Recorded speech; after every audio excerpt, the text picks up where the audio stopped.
Halo teman-teman semuanya, kembali lagi di video aku. Kali ini saya akan mulai sebuah pembelajaran mengenai programming dengan bahasa C++. Jadi sebelumnya kita sudah menginstal dan mengunduh untuk bahasa C++ dan juga compilernya. Jadi kali ini kita akan lanjut ke materi selanjutnya yang sebelumnya kita sudah mulai memprogram Hello World. Sekarang kita akan program lebih lanjut lagi. Kita ada tipe data, ada variabel, ada array, ada getLine, ada komentar, dan lain sebagainya. Dan sekarang kita akan mulai. Di sini saya sudah menyiapkan sebuah penjelasan. Saya harap teman-teman juga bisa belajar di sini. Jadi kita mulai dari yang namanya variabel. Yang pertama, variabel dalam C++. Variabel adalah wadah untuk menyimpan nilai atau data yang dapat berubah selama program berjalan. Oke, jadi variabel itu seperti sebuah tempat di mana data tersebut itu ketika berjalan dia masih bisa berubah dan tidak bersifat tetap. Nah, di sini ada beberapa aturan terhadap variabel. Yang pertama itu tidak boleh diawali dengan angka. Contohnya yang benar itu seperti nama, angka, bukan seperti satu angka atau 12 nama, 13 buku, itu tidak bisa. Jadi harus diawali dengan sebuah huruf, bukan sebuah angka. Yang kedua, tidak boleh mengandung spasi. Jadi angka itu sama, variabel itu sama seperti kita menggunakan Gmail, tidak boleh ada yang namanya spasi, gitu teman-teman. Lalu kita gunakan huruf, angka, atau kursor. Nah di sini masih atau underscore. Nah di sini masih ada kebebasan, kita bisa menggunakan apa saja seperti angka, huruf, dan juga underscore. Lalu juga ada case sensitive. Nah, di sini nama itu, misal kita menggunakan sebuah kalimat, huruf besar dan huruf kecil itu memiliki sebuah variabel yang sangat berbeda. Misal nama menggunakan N yang besar dan nama menggunakan N yang kecil, itu sungguh sangat berbeda. Nah, maka dari itu kita perlu memperhatikannya supaya tidak tertukar ya teman-teman. Nah, di sini semisal ada yang namanya integer usia sama dengan 18, double berat sama dengan 5.7 dan huruf sama dengan A. std string nama sama dengan novel. Nah, di sini variabel itu ada yang namanya usia, berat, huruf, dan juga nama, teman-teman. Oke, jadi mungkin begitu ya teman-teman mengenai variabel. Dia hanya sebagai wadah, gitu teman-teman. Oke, selanjutnya untuk yang kedua itu ada yang namanya tipe data dalam program C++. Tipe data itu seperti apa? Tipe data itu seperti integer, float, double, char, bool, dan juga string. Ini sama seperti Python, cuman di sini ada perbedaan dalam pengikutannya teman-teman. Di sini integer itu seperti bilangan bulat, lalu float itu seperti bilangan desimal yang dengan presisinya rendah. Jadi untuk float itu seperti kita menggunakan desimal hanya diambil dua angka awalannya saja dari tanda koma, bukan seperti yang 10 angka, 8 angka gitu, tidak. Nah, di sini double itu baru desimal dengan presisi tinggi. Di sini bisa dilihat dia 3,14 itu dilanjutkan sampai 1, 2, 3, 4, 5, 5 angka. Sedangkan yang float itu hanya menggunakan dua angka, teman-teman. Oke, selanjutnya ada yang namanya char atau satu karakter. Jadi di sini tuh dia hanya menggunakan satu karakter saja, tidak lebih, hanya sebagai penanda itu teman-teman. Yang selanjutnya itu ada ball. Nah, ini ball itu seperti bolehan, sama seperti ketika menggunakan Scratch dan juga Python. Ada true dan false. Ini seperti logika. Lalu ada string. Nah, di sini untuk teks di dalam C++ itu kita perlu menggunakan yang namanya string, teman-teman. Seperti kita menggunakan print begitu. Nah, di sini ada juga seperti contohnya ini ada integer umur sama dengan 20, double ini 17,5, dia menggunakan sebuah ini dengan presisi yang tinggi. Namun di sini dia hanya menuliskan 170,5 teman-teman, karena mungkin sudah selesainya di situ. Oke, lalu ada char, inisial n, lalu ball, true atau false, dia seorang mahasiswa atau bukan, lalu stringnya dia namanya novel gitu. Ya, dia akan menginput seperti ini teman-teman.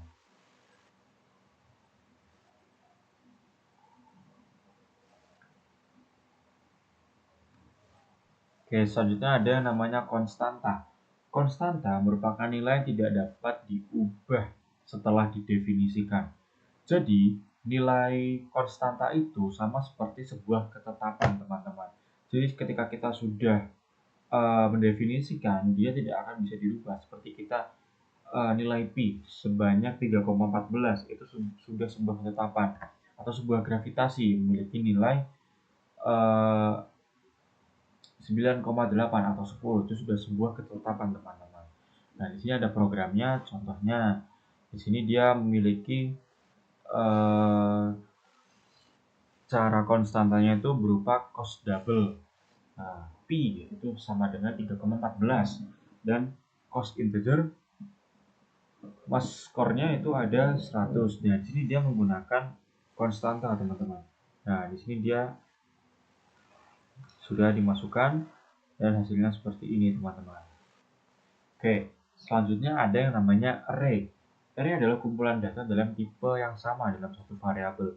Nah, di sini tuh data tuh array itu seperti sebuah kelompok yang memiliki sebuah jenis yang sama, atau seperti memiliki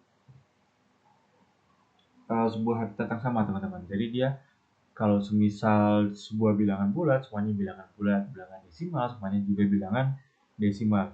Jadi dalam sebuah array itu sulit bagi kita untuk membuat perbedaan, karena di sini array itu isinya semuanya persamaan, teman-teman.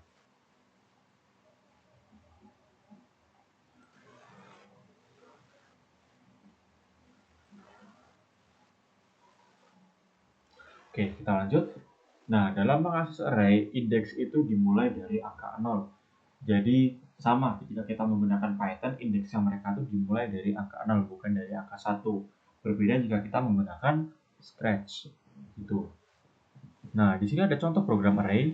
Nah, di sini integer main, integer nilai 5. Nah, di sini 5 itu dimulai dari 0, 1, 2, 3, 4, dan 5. Nah, di sini integernya itu ada 5. Jadi dia ingin menyebutkan bahwa kelimanya ini harus disebutkan. Di sini ada std nilai ke ini i. Nah, integer i itu sama dengan ditambah 1 terus, teman-teman. Ke i terus sama dengan nilai i. Nah, /n itu berfungsi untuk mengganti sebuah line ya, teman-teman. Jadi sama fungsinya seperti std at stdn gitu. Oke, selanjutnya ada yang namanya array vector.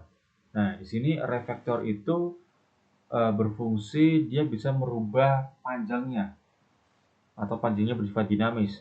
Jadi bisa menambahkan data, bisa menghapus data, dan juga lebih fleksibel daripada array. Nah, di sini contoh vektornya. Di sini kita punya namanya integer main, lalu std vektor integer angka. Nah, di sini ada angka postback 10 dan juga 20 terus 30. Ini for in-nya integer i. Integer i sama dengan 0, i kurang dari angka size. Nah, di sini dia akan memberikan sebuah output berupa urutan dari angka tersebut, teman-teman. Nah, jadi angkanya ini dia menggunakan dari angka mulai dari 1, 2, 3, dan akan menghasilkan /n ini untuk mengganti line-nya, teman-teman. Gitu. Nah, di sini untuk fungsi vektor itu ada 4 ya, teman-teman. Yang itu ada pushback untuk menambahkan data, lalu ada popback untuk menghapus data terakhir, ada size untuk jumlah elemen, dan clear untuk menghapus elemen, teman-teman. Oke, selanjutnya kita masuk ke dalam materi, yaitu input user menggunakan sin dan juga getLine. Nah, di sini kita menggunakan sin. Sin itu untuk input satu kata atau angka. Nah, di sini kita integer umur, std sin itu untuk input umur. Nah, nanti dia akan menginput satu angka atau satu kata, teman-teman. Nah, untuk getLine sendiri untuk input kalimat lengkap atau ada spasinya. Jadi tidak hanya berisikan tentang satu kata atau satu angka saja. Nah, di sini contohnya nih, std string nama, getLine, std string nama. Jadi dia akan menginput sebuah nama, teman-teman. Contohnya seperti ini. std string nama integer nomor, std count masukkan nama Anda, getLine sin nama. Nah, nama itu nanti kita akan memberikan nama lengkap ya, teman-teman, karena dia di sini menggunakan di sini dia menggunakan nama getLine. Oh ya, dia di sini menggunakan nama lengkap, teman-teman. Oke, selanjutnya dia std code masukkan umur Anda. Nah, di sini dia menggunakan std sin karena hanya berupa angka, teman-teman. Oke. Setelah sudah semuanya, kita lanjut ke dalam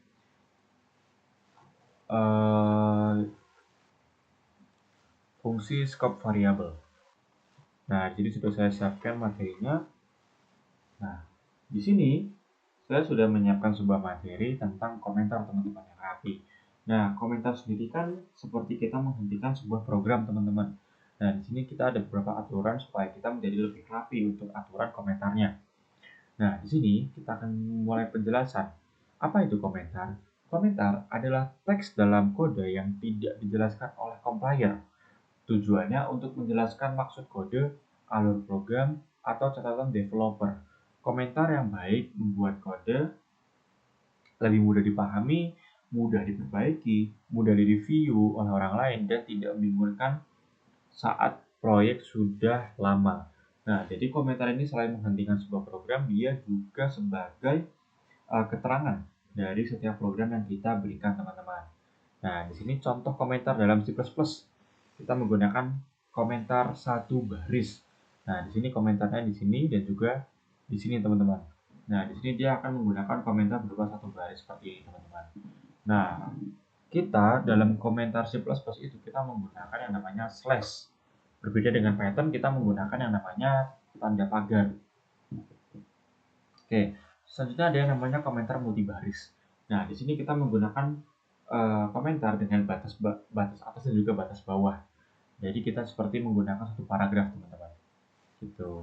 Dia menggunakan slash dan juga bintang. Oke, selanjutnya ada prinsip komentar yang baik. Yang pertama, komentar menjelaskan mengapa bukan apa. Jadi dia tuh menjelaskan, bukan malah kita bertanya secara singkat. Nah, di sini dia contohnya nih, tidak perlu menjelaskan hal yang sudah jelas. Memasukkan nilai 10 ke variabel. Nah, ini sudah terlalu jelas. Karena ini sudah sangat jelas karena dia ini menginput sebuah nilai angka 10. Nah, di sini integer jumlah siswa sama dengan 10. Nah, di sini dia akan memberikan komentar berupa keterangan jumlah awal sebelum data ditambah dari input user. Jadi jumlah siswa ini sama dengan 10 sebelum data ditambahkan dari input user, teman-teman. Nah, ini cukup jelas, tidak perlu bertele-tele. Selanjutnya ada yang namanya komentar pendek, jelas, dan tepat sasaran. Nah, kita itu memerlukan komentar yang sangat jelas, yang cukup ringkas, jelas, dan juga tepat sasaran. Karena kalau kita terlalu panjang, itu justru bisa membuat bingung developer atau orang baru belajar menggunakan coding yang kita buat, teman-teman. Oke, selanjutnya tempatkan komentar di atas kode penting. Nah, di sini komentar itu lebih baik kita memberikannya itu di atas di kode yang penting. Jadi seperti kita tuh memberikan sebuah keterangan berupa judul, teman-teman. Oke, selanjutnya ada komentar untuk fungsi dan bagian besar program. Nah, di sini kita seperti memberikan gambaran yang dilakukan fungsi parameter dan lain-lainnya. Di sini kita seperti menjelaskan sebuah prosesnya, teman-teman.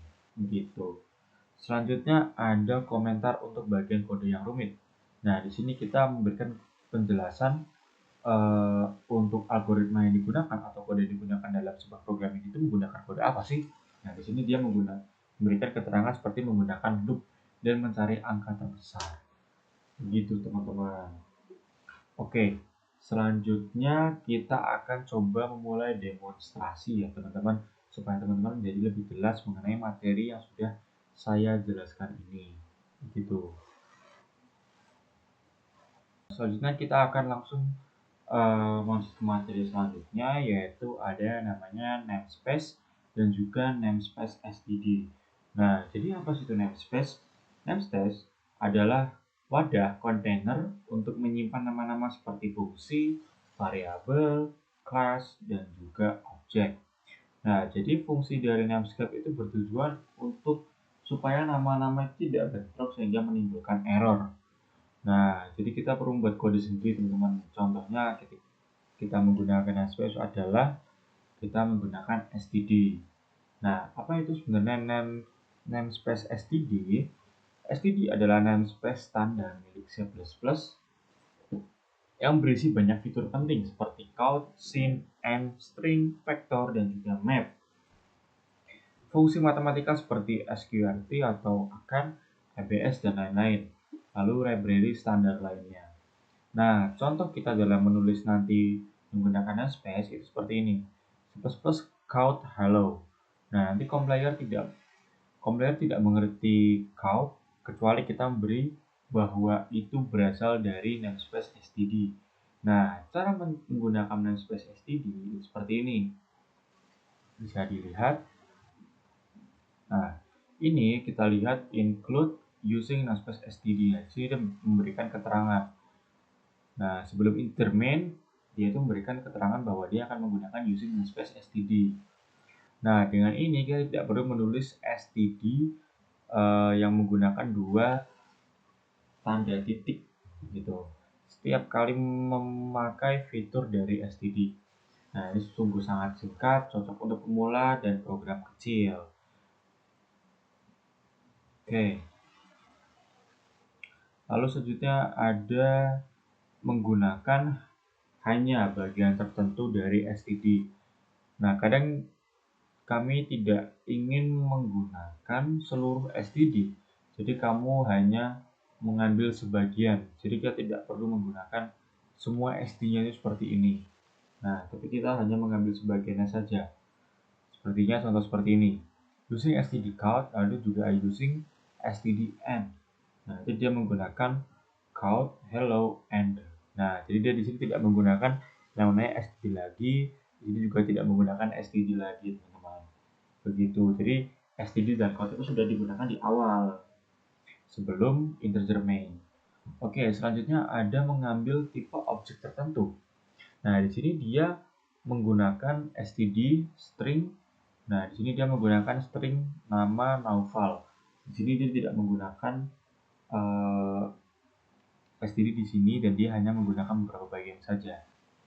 Oke, jadi tadi kan kita sudah menggunakan std juga dan sekarang kita perlu bagaimana alternatif lainnya. Karena di sini bahwa using namespace std itu tidak cocok di proyek besar. Kenapa? Karena bisa berkomplikasi error karena terlalu banyak nama yang digunakan. Lalu bisa lebih parah program menggunakan fungsi yang salah tanpa kita sadari. Contohnya seperti bentrok. Oke, sepertinya kita bisa masuk ke alternatif lainnya. Nah, di sini kita bisa membuat sebuah namespace sendiri, teman-teman. Nah, seperti ini. Dia memulai sebuah namespace sendiri. Nah, jadi ada integer sendiri, di sini juga ada integer sendiri, teman-teman. Begitu.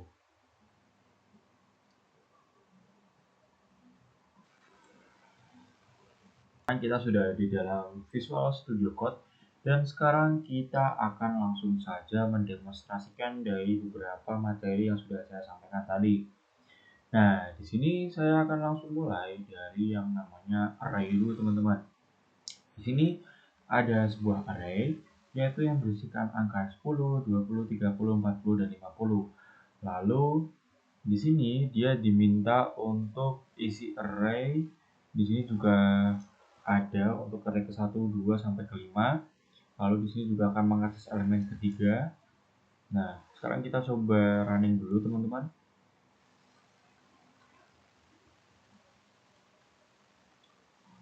Oke, kita lihat bagaimana hasilnya. Tadi kan kalau saya jelaskan di ChatGPT belum terlihat hasilnya. Nah, di sini sudah terlihat isi array-nya ada 10, 20, 30, 40, 50 dan mengakses elemen ketiga.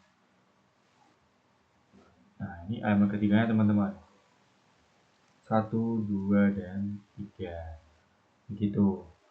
Nah, jadi Nanti ini untuk count mengakses elemen ketiga itu diambil dari angka 2. Seperti ini, karena dia dimulai dari 0, 1, dan 2. Nah, tapi tidak mungkin kita memberikan bagi orang awam untuk nomor ketiga itu diberikan ke bagian sini. Tapi programnya saja yang diprogram, lalu untuk hasil output kalimatnya tetap hasil ketiga. Jadi begitu teman-teman. Oke, selanjutnya kita akan langsung masuk ke dalam yang namanya vektor. Ya, vektor. Oke, di sini vektor itu akan menampilkan data, lalu ada menambahkan data juga. Nah, di sini apa lagi ya? Oke, dan juga mengakses data ya, teman-teman. Nah, di sini saya sudah membuat sebuah fungsi seperti ini, sebuah kode di mana di sini kita akan menambahkan data dari data yang sudah tersedia. Nah, di sini ada 10, 20 dan juga 30, teman-teman. Oke, selanjutnya di sini saya code isi vektor. Nah, di sini silahkan untuk menginput vektornya. Nah, lalu di sini dia akan mengakses elemen, lalu dia akan menambahkan input yang diberikan oleh pengguna. Nah, setelah itu dia akan langsung menampilkan hasilnya seperti apa. Oke, sekarang kita coba running dulu, teman-teman.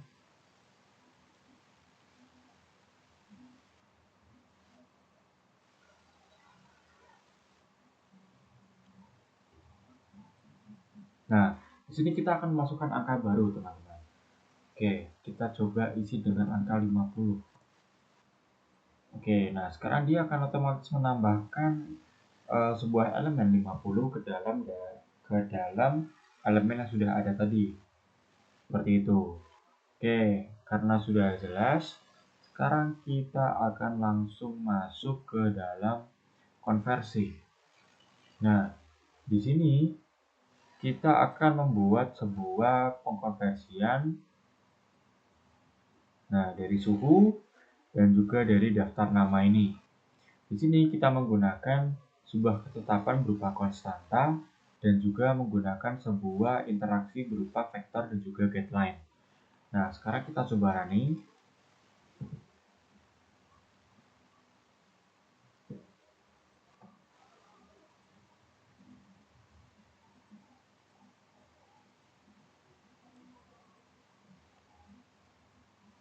Nah, masukkan suhu Celcius. Misal di sini kita masukkan 100 derajat di titik bidih. Nah, dia akan menampilkan bahwa Fahrenheit-nya dari Celcius 100 derajat itu 212 dan juga Kelvin-nya itu 373,15. Nah, untuk menghitung Fahrenheit dan juga Kelvin-nya, di sini sudah ada konstantanya, teman-teman. Nah, dia sudah memiliki konstanta untuk memberikan hasil yang sudah ditetapkan. Oke, selanjutnya kita masuk ke dalam yang namanya daftar nama. Di sini kita akan memasukkan sebuah nama berupa getLine. Nah, di sini berapa nama yang ingin dimasukkan? Misal sini saya masukkan 5. 3 aja kebanyakan.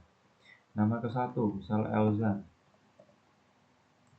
Romo, Ical. Nah, sekarang Anda Naufal, umur Anda 22, hobi Anda masak.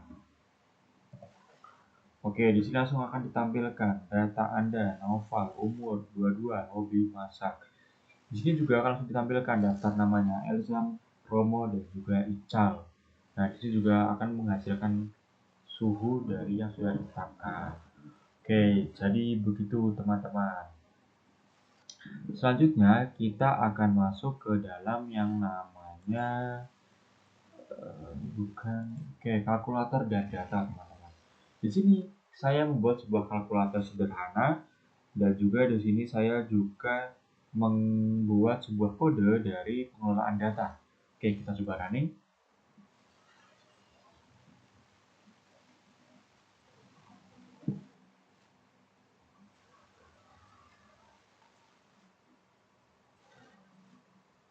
Nah, di sini ada kalkulator sederhana. Kita masukkan angka pertama saya tulis 50. Angka kedua saya coba kasih slash. Operatornya angka 2-nya saya ganti 2. Oke, hasilnya 25 sudah benar. 50 bagi 2 sama dengan 25. Berapa yang ingin kita masukkan? Ada 4. Data ke-1 apel. Data kedua jeruk. Data ketiga anggur. Dan data keempat saya pilih nanas. Oke, daftar datanya sudah benar, apel, jeruk, anggur, dan juga nanas. Oke, mungkin cukup sekian teman-teman untuk pengimplementasian dan juga penjelasan mengenai awal dari pemrograman C++. Semoga video saya bermanfaat. Terima kasih dan mohon maaf jika masih ada kesalahan. Sampai jumpa di video selanjutnya.